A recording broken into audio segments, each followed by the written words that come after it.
He tried to steal the apartment I bought alone, so I exposed his affair, kicked out his mom, and left them all broke and homeless. My name is Catherine. When I was little, my mother divorced my father and raised me as a single mom.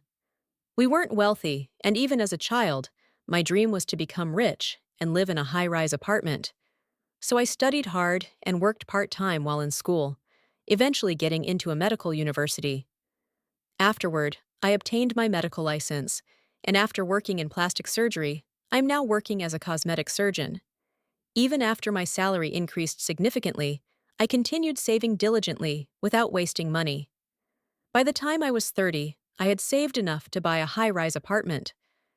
As a token of appreciation, I also send money to my mother, who raised me while working. There were times when I had a boyfriend, but since I wasn't fixated on marriage and focused on my career, I found myself turning 30 without realizing it. As I was thinking that maybe getting married would put my mother's mind at ease, I got a call from my high school friend, Bob.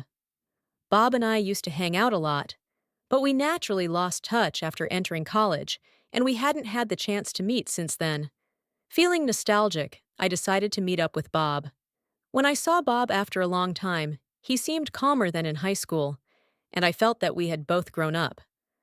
Our conversation flowed naturally, and I found myself gradually attracted to Bob, who kept me entertained. We went out for meals a few times, and after Bob asked me out, we started dating. We ended up getting married when I was 31. Can I talk to you about something before we get married? I asked. Sure, what's up? Bob replied. I've been working hard and saving money since I was a student, and it's always been my dream to buy a high-rise apartment. What? I had no idea you had such a dream, but I don't have the income to buy a high-rise apartment. It's not that I want you to buy it. I want to buy it myself. Wow, do you really have enough money to buy a high-rise apartment? If you want to buy it, that's fine with me. I don't have any strong preference for a house. I'm glad to hear that. I've already found an apartment I like. Would you come with me to check it out? So we went to see the apartment together, and I fell in love with it at first sight. Thinking about the future, I decided to buy a 3-bedroom unit. Since I'm frugal and didn't want to waste money on interest, I decided to pay for it all at once. I considered putting both our names on the deed, but having seen my parents' divorce up close, I decided to keep it in my name only, just in case. However, I had no idea at the time that this decision would later help me. I feel pathetic having you pay for everything, Catherine, Bob said. Don't say that. I just bought what I wanted. Thank you so much.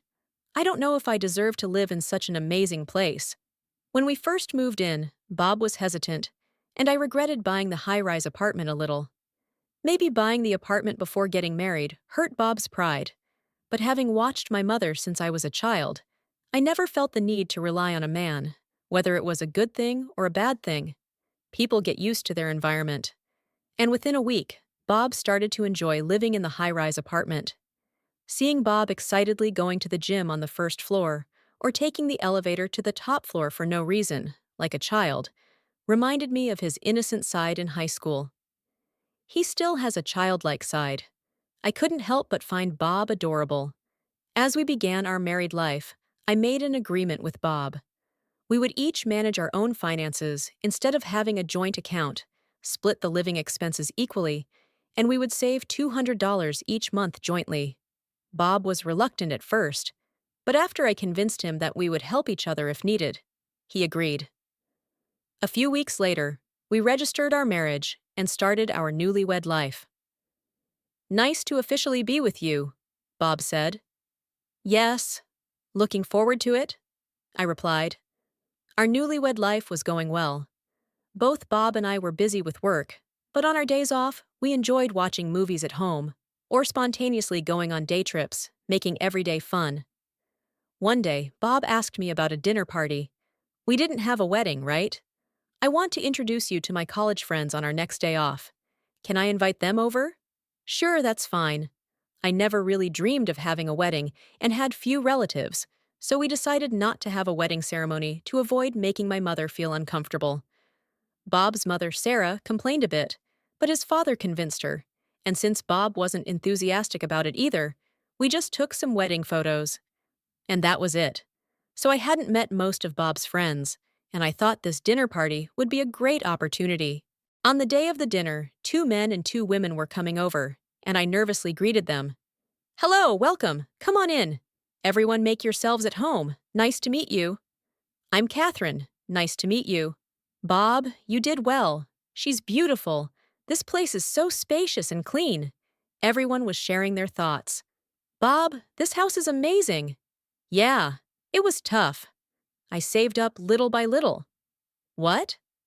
I bought it. I couldn't say anything, but it seemed like Bob's friends thought he had bought the house. He probably got carried away and said it himself. I understood that it's common for the man to buy the house and considered Bob's pride, so I kept quiet. I want to live in a place like this too. Bob, give me one of the rooms too. A female friend named Emily joked with Bob. If Catherine's okay with it, I'll get it ready. Bob seemed in a great mood from all the compliments, and the two of them were laughing together, their faces close. I felt uneasy about how close they were, and when I looked around, I noticed the other friends seemed uncomfortable too.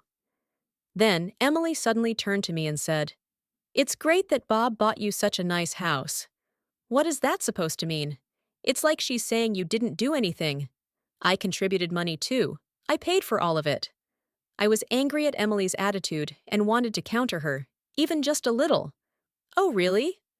Oh, right, you're a cosmetic surgeon. I could never go for plastic surgery. For some reason, she knew about my profession, which bothered me, but I tried not to let it get to me. I felt that continuing to talk to Emily would be pointless, so I forced a smile. Still, Emily continued to attack me under the guise of being friendly.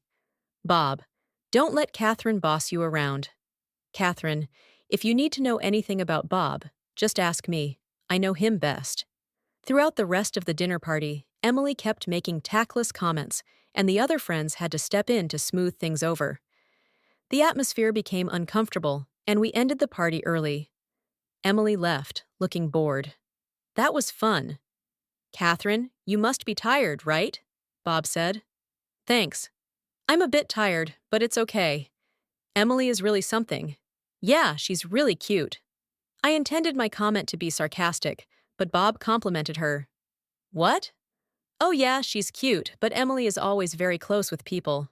Sorry about that. Bob smiled happily. Indeed, Emily sat next to Bob during dinner and was quite touchy. Yeah, it seemed like you two were really close. I found it hard to talk to her. You're just too smart, Catherine. Emily is a typical modern girl. Why does he always side with Emily? I thought. I see. Sorry, but I'm tired, so I'm going to bed. I couldn't stay calm, so I went to bed, feeling uneasy. After that, Bob started going out with his friends more often. I don't like being controlling, so I didn't say anything, but our first year of marriage wasn't as enjoyable as I had hoped. Then, as we entered our second year of marriage, Bob suddenly said something surprising. I'm thinking about changing jobs. I don't feel like I belong at my current company. There's a lot of overtime, and all my bosses are jerks. He started complaining more and more about his job. Even though he said there was a lot of overtime, it was only about 2 hours at most, and only a few times a month. But I don't think your overtime is that bad, and your salary is pretty good. Wouldn't it be a shame to quit? Are you going to a job that pays more? Work isn't all about money, you know. Well, that's true. I felt a bit guilty from my narrow perspective. Since we don't have a mortgage, it should be fine, right? Your money is our family's money, isn't it? It's okay if I don't work for a while. But if we have kids, I won't be able to work for a while, so I'd like to save up while I can. So you're okay with me getting depressed? What? Why would you say that? Because you're pushing me to keep working when I'm struggling. But you've never complained about your job before. If it's that bad, maybe you should see a doctor. Bob looked a bit panicked. No, it's not that bad, but anyway, I'm definitely changing jobs. It seemed like Bob was set on changing jobs and wouldn't listen to anything else. All right, but find a new job before you quit. I set this condition, and he agreed. However, a month later, Bob quit his job without having secured another one. Wait, you quit without finding a new job? What are you going to do next? Don't worry, I'm asking one of my friends if I can interview at her company. When I pressed Bob about it, I was surprised by his unexpected answer. Your friend's company? Yeah, she works at a restaurant, and I thought I might work there. Is that a full-time position? Well, probably, Bob answered while avoiding eye contact, and I suddenly felt a rush of anxiety that it might be a part-time job. Of course, I have no problem with a woman working and the man being a stay-at-home husband, but we don't have kids, and I currently do most of the housework, so I couldn't picture Bob doing it. If it's not a full-time position, look for something else. I made sure to lay down this condition. Will it really be okay if Bob and I have kids? From that day on, I started feeling less enthusiastic about having children. A few days later, Bob went to the interview and got the job, but it turned out to be a part-time position, not full-time. Are you really going to take that job? Sorry, it's part-time, but Emily said if I work hard, I can become a full-time employee. Emily? Bob looked like he had let something slip. Do you mean Emily, the one who came over to our house before? Well, yeah, that's right. When I told her I was in trouble, Emily introduced me to the job. I remembered how close Bob and Emily seemed, and how openly hostile she was to me, and I felt a headache coming on. Why didn't you tell me about this? I thought you'd get jealous. I thought so, but really, we're just friends. Bob spoke nonchalantly. And you quit your job for this? Well, I'm not sure yet, but I want to give it a try. Since he's all that happened, it's better than him being unemployed. All right, I said with difficulty, accepting it reluctantly. However, a month after starting work at the restaurant, Bob began coming home late more often. Even on early shifts, he sometimes sank home until after midnight, and he increasingly came home in the morning after drinking. I'm working overtime, so I can't help it, Bob said. But the restaurant was supposed to close at 9 in the evening. You were late again today. Everyone loves to go out for drinks. I don't want to go, but since I'm the newbie, I have to. But are you okay with money? I spent a lot this month, so I can't cover the living expenses or savings. Since switching to the restaurant job, Bob stopped contributing financially.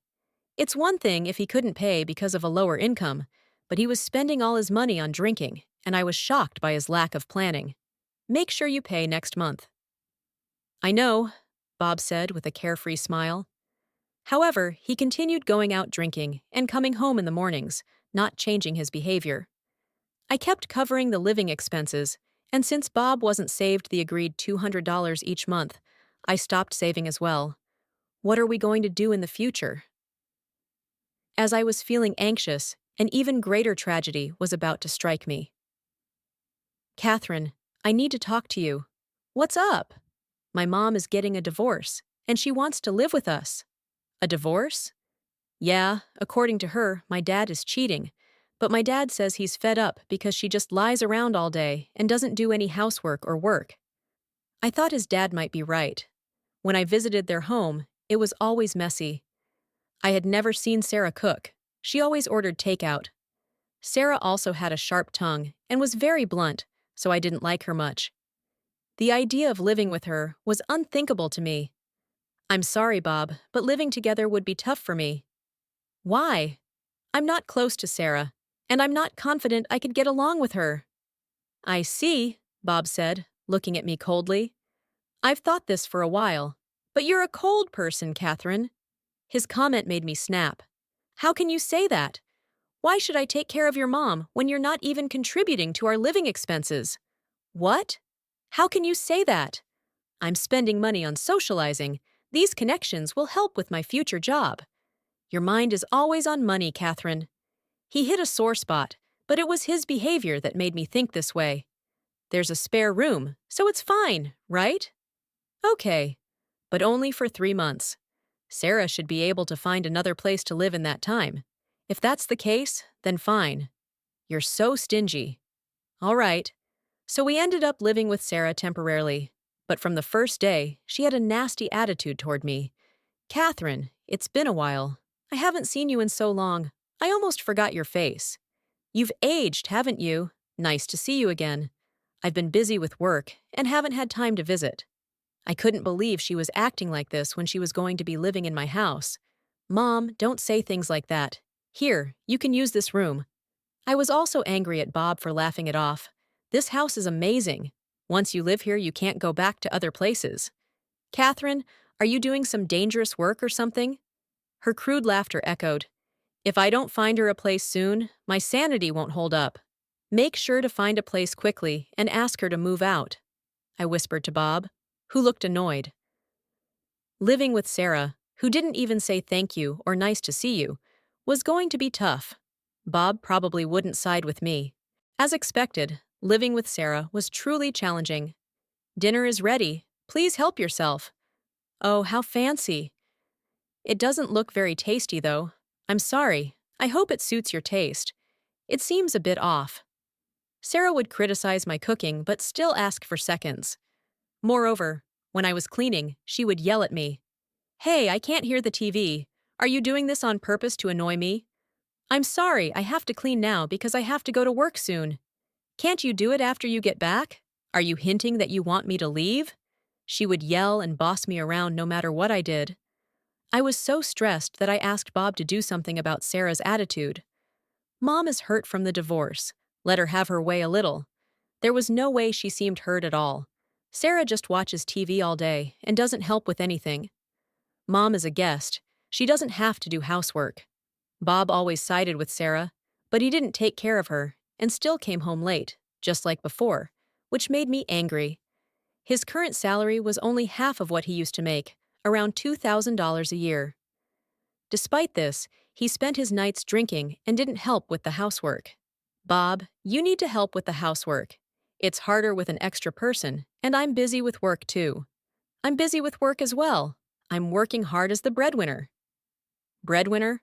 How is Bob the breadwinner when he still doesn't contribute to the living expenses? I thought. Then hurry up and find Sarah a place to live. I'm at my limit. Well, but Mom seems to be enjoying living here, so let's let her stay a bit longer. No way. If that's the case, you need to help out more. What? What else do you want me to do? I was too exasperated to respond. I couldn't see a future with Bob anymore, and the thought of divorce filled my mind. Time kept passing, and Sarah's attitude got even worse. The promised 3 months had long passed, but she showed no signs of finding her own place. Catherine, I'm going out tomorrow, so give me some money. No, please ask Bob for it. Bob is working hard with his small salary. I can't take money from him. I'm working hard too. All you do is make excuses. It's not an excuse, and you need to find your own place soon. We agreed on 3 months, didn't we? We never made that agreement. Can't you take care of your mother-in-law? Hand over your wallet. Sarah forcibly took my wallet and took $100. I told Bob about it when he came home late that night. $100 is nothing to you, Catherine. Just do something nice for my mom. Do something nice with your own money. I told you, I don't have any money. That's because you spend it all on drinking. Come home without drinking. If I build these relationships, it'll help with my future job, right? Bob always said this. It's not even business entertainment, just part-time coworkers drinking together. How is that supposed to help his future? When is it going to help? I don't think it ever will. When I said that, Bob scratched his head irritably. Anyway, take care of my mom. With that, Bob escaped to his room. I realized it was pointless to say anything to him. Then Sarah started stealing money from my wallet when I wasn't looking. Since confronting her only led to yelling, I began noting down the contents of my wallet when I got home, keeping track of when and how much money was taken. I wanted proof, so I set up a video camera to record the room and caught Sarah stealing money from my wallet on tape. The reason I couldn't bring myself to divorce Bob, despite everything, was that I didn't want to worry my mother. Be happy with Bob. I didn't want to betray the words my mother told me when I got married, so I felt I had to avoid divorce at all costs. But living my life as their ATM was something I couldn't bear, and I didn't know what to do or who to turn to for help. Still, the housework kept piling up, and I was the only one doing it, holding back tears as I worked. One day, when I reached into Bob's pants pocket while doing the laundry, I found a photo. It was of Bob and Emily with "I love you" written on it, so they really were having an affair. I quickly took a picture of it and put the pants back without washing them. The next day, when I checked the pants, the photo was gone. He doesn't help with anything, doesn't address the issues with Sarah, and now he's cheating. I don't need a man like this in my life. The thread holding me together snapped, and I resolved to get a divorce. That day, I finished work early and went straight to a detective agency. My husband Bob is having an affair, but I don't have much evidence. Can you investigate? Sure. It'll take about a week. Is that okay? I was worried if they could gather evidence in just a week, but about 5 days later, I received a call from the agency and rushed over. Bob is indeed cheating. Here are the photos. A lot of photos were spread out on the desk. They showed Bob and Emily walking arm in arm, going to Emily's house, and even holding hands on the street. Do you know this person? Yes, that's Emily, a friend of Bob's. She's been to our house once. I found a photo of them together in Bob's pants pocket. I see. Since we could take this many photos in just 5 days, it seems he's visiting her frequently.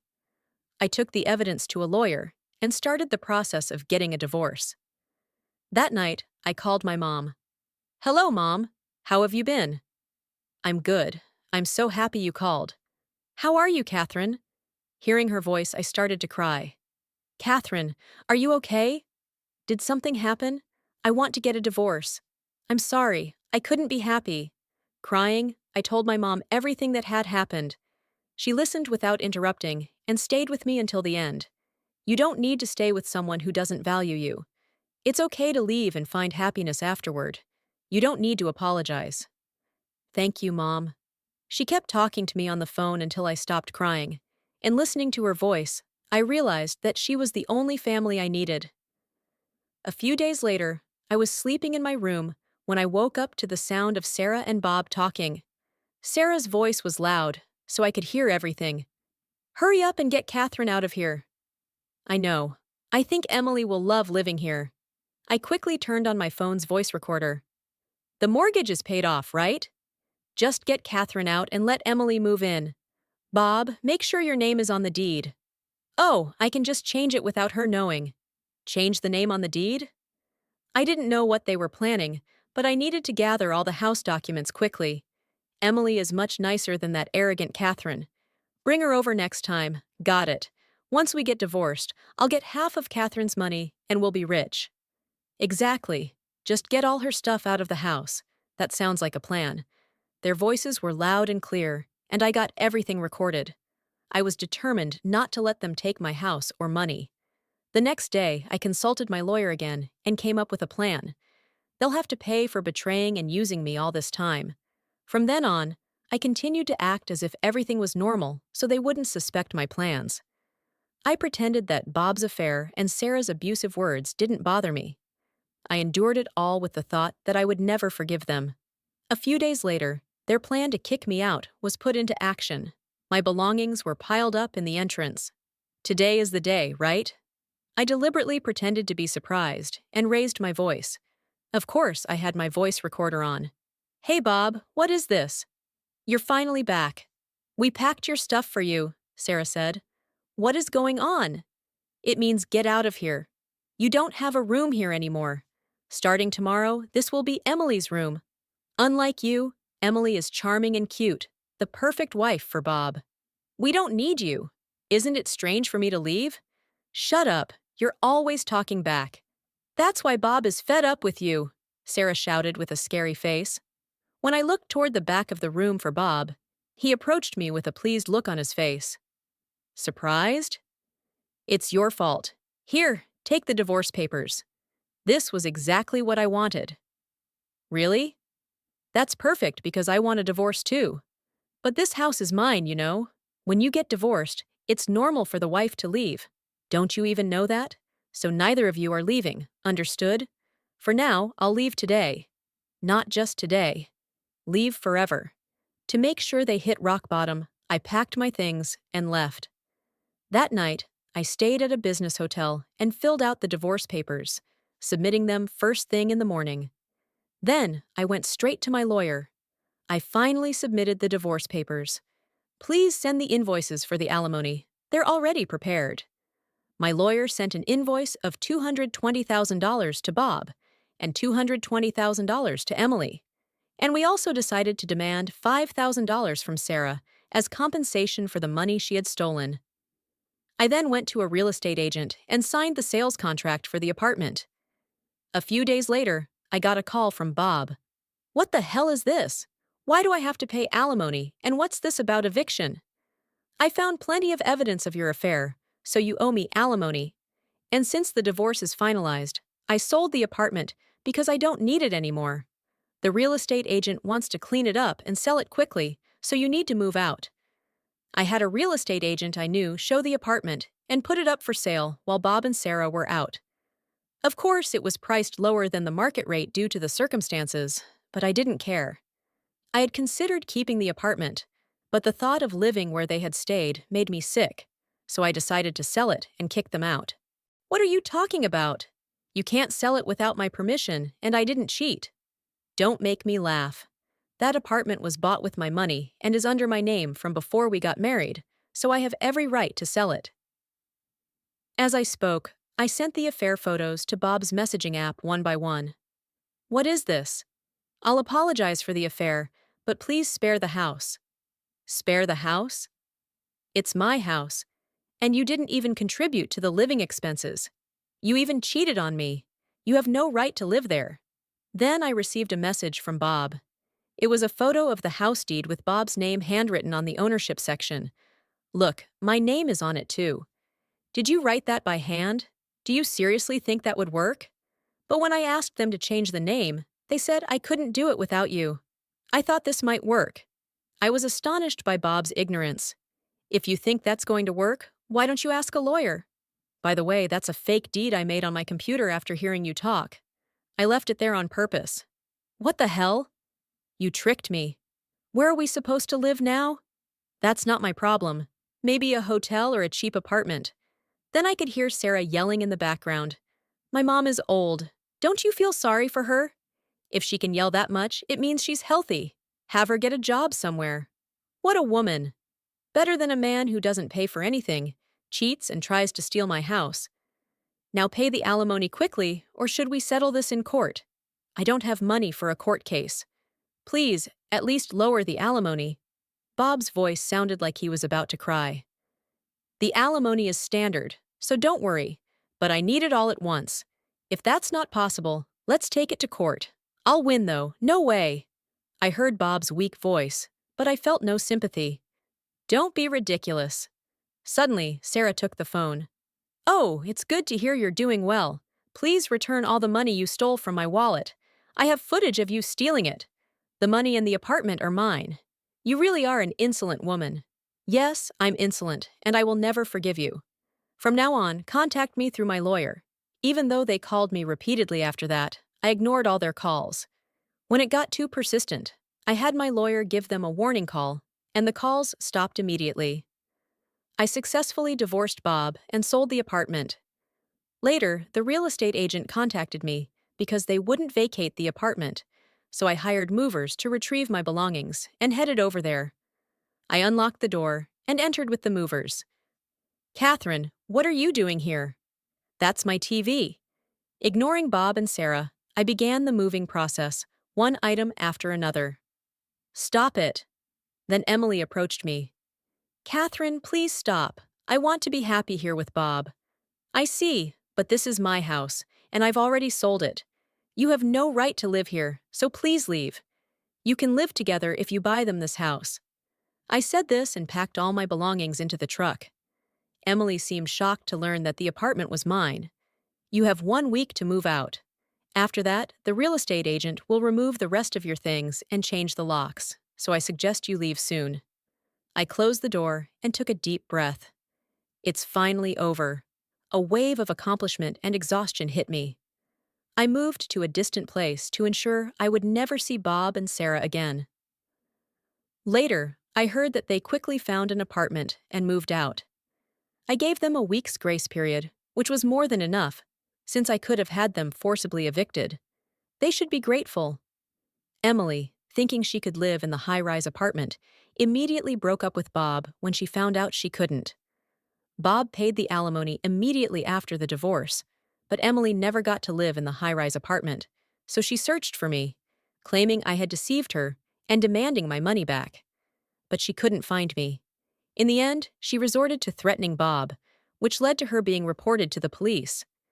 Additionally, Emily was already disliked by her friends for flirting with their boyfriends. When rumors of the affair spread, she lost all her friends. Her company also found out about the affair and the threats, and she was asked to resign. Later, Bob and I had a meeting about the division of property with our lawyer present. I won't agree to the divorce without dividing the property. Oh, did you forget about this paper? I took out the notarized document that outlined the division of property at the time of our divorce. Oh, we agreed before marriage not to divide the property, right? Instead, we were supposed to save $200 a month together and split it in case of divorce. But you stopped contributing, so I stopped too. You can only divide half of the $4,800 we saved for a year. Bob looked to the lawyer for help. This is a notarized document, so dividing the money in Catherine's account isn't possible. Bob looked dejected upon hearing this. Despite all the discussions we had, he seemed to have conveniently forgotten. Maybe he was having so much fun with the affair that it slipped his mind. He then asked if I could reduce the alimony, but I refused, as there was no reason to do so. In the end, the small amount of property division wasn't enough to cover the alimony, and Bob had to take on debt. Moreover, Sarah was also sued for alimony by her ex-husband, Bob's father. Bob and Sarah ended up living together, blaming each other for their situation, and both working from morning till night. I ended up living with my mother in a house, and I was hired as a cosmetic surgeon again. My mother is enjoying her retirement, occasionally going on trips and having a good time. I'm not sure if I'm being a good daughter, but seeing my mother's happy face makes me feel happy. I don't know if I'll get married in the future, but even if I don't, I'm determined to live a life that I can feel happy about.